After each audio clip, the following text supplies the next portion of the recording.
Hello, it's Trent again. I'm excited to spend a few minutes doing a little bit of a different type of video today. This is a video of how I hear His voice.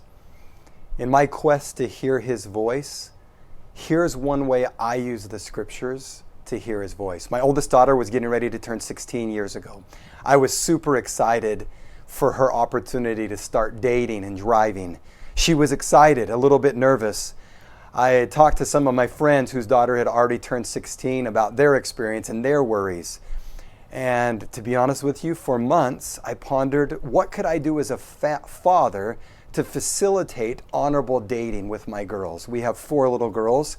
What is something I can do? And I actually prayed about it for a long time. I even fasted about it. I studied the scriptures. And one day I was in the book of Mormon and an answer came. It happens to be in our Come Follow Me for the week.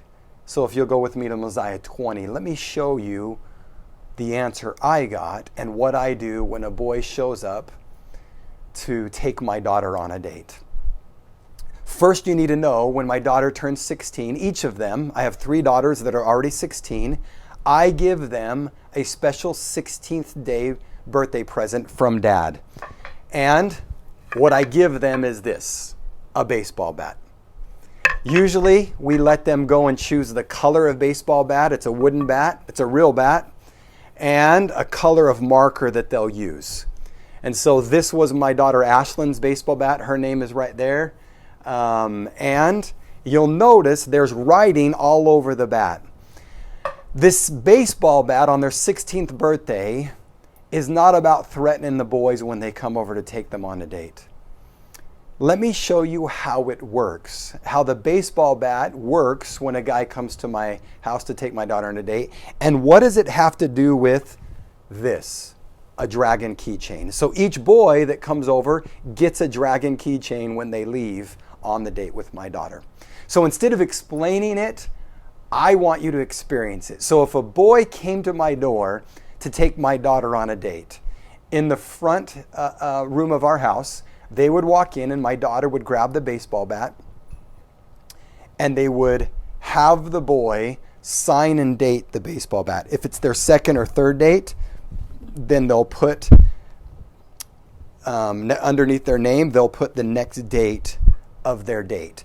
Now, just so you know, the baseball bat has nothing to do with threats. My daughters can hold their own. I'm not threatening the boy that I'm going to hit him in the head with the baseball bat. That's not what this is at all. It is a fun way to remind my daughter, not the date, my daughter, what dating is all about. Because my daughter has a clear understanding that the baseball bat is really not for her. Someday she's going to meet the love of her life. Someday she's going to meet the man that will take her to the temple to marry her for eternity. And at that time, she will give this baseball bat to him. And when that happens, my guess is he's going to ask about the baseball bat. He's going to ask about the names on the baseball bat. And they're going to be able to have a great discussion about my daughter's dating experience. This baseball bat is a reminder to my daughter to take the long view, not the short view. To not just think about the date that she's going on, the guy that's taken her out that night, but to think long term about her future husband and how her future husband would feel about the date that she's on, so that she can always be thinking of those future covenants. Again, take the long view, not the short view. So the first thing he does when a guy comes over, he signs the baseball bat. That's the first thing that happened. Now, what about the dragon keychain? This is not my daughter's. This happens to be something I give to the date when they ask her, when they come to pick her up on a date. And before I give it to them, we open the Book of Mormon.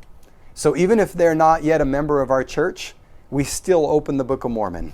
And the scripture that I open to is Mosiah 20. So again, if you're not there, will you go there? I explained that there was a wicked, disgusting, perverted king. His name was King Noah.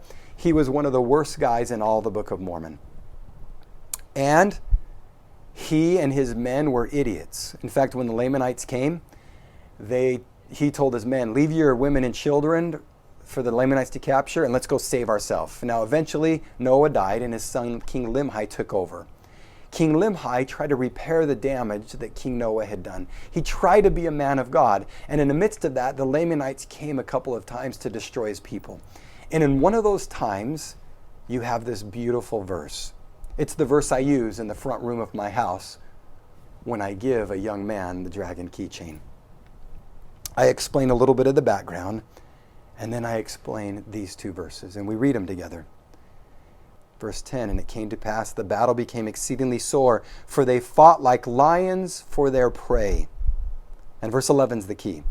And it came to pass that the people of Limhi began to drive the Lamanites before them. Yet they were not half so numerous as the Lamanites, but they fought for their lives and for their wives and for their children. Therefore they exerted themselves, and like dragons did they fight. After reading that verse, I turned to the young man who's taken my daughter on a date, and I said, for 16 years, I have fought like a dragon to protect my daughter's virtue, to protect her life and who she is. She is most sacred to me. And tonight it's your turn. I trust you. Will you fight like a dragon to protect her life and her virtue and who she really is? And then I give them the dragon keychain for them to take, and they keep it forever. My experience has been with these amazing young men. Not one of them have had a hard time with this. I've given over 100 of these away, and every one of them have respected it. They've respected my daughter. So my daughter gets the baseball bat, and they get to sign that as a final reminder when she goes on a date to remember her future husband, to remember her future covenants in the temple. And the young men gets a dragon keychain and a reminder from the Book of Mormon, fight like a dragon to protect her life, to protect her virtue and who she is as a daughter of God. This is one way that I use the scriptures to hear his voice.